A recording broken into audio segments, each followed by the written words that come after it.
I've been thinking about this situation with Governor Palin and her family now for about a week. It was a week ago tonight, and maybe you know about it, maybe you don't know about it, but there was a joke that I told, and I thought I was telling it about the older daughter being at Yankee Stadium.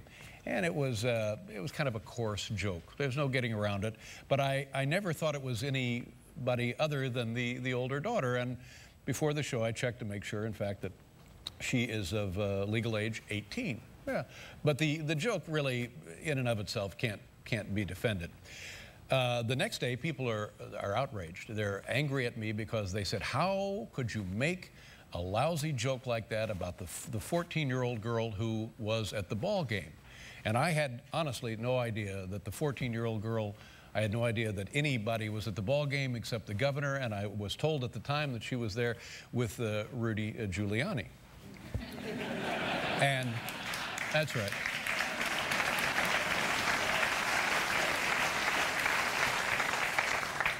And I really should have made the joke about Rudy. Because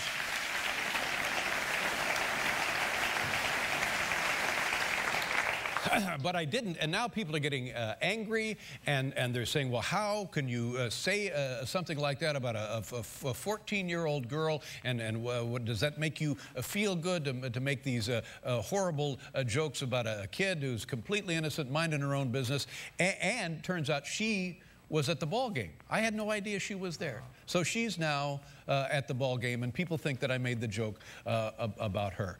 And but still, I'm wondering, well, what can I do to help people understand that I would never make a joke like this? I've never made jokes like this as long as we've been on the air, 30 long years, and you can't really be doing jokes like that.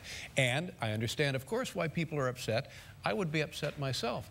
And then I was watching the Jim Lehrer NewsHour, and this commentator, the columnist Mark Shields, is talking about how I had made this indefensible joke about the 14-year-old girl, and I thought, oh boy, now I'm beginning to understand what the problem is here.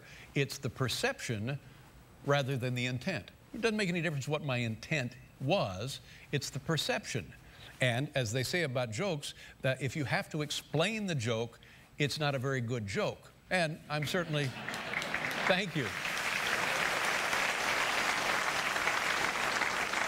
Well, my responsibility, I take full blame for that. I told a bad joke. I told a joke that was beyond flawed, and my intent is completely meaningless compared to the perception. And since it was a joke I told, I feel that I need to do the right thing here and apologize for having told that joke. It's not your fault that it was misunderstood. It's my fault that it was misunderstood. Thank you.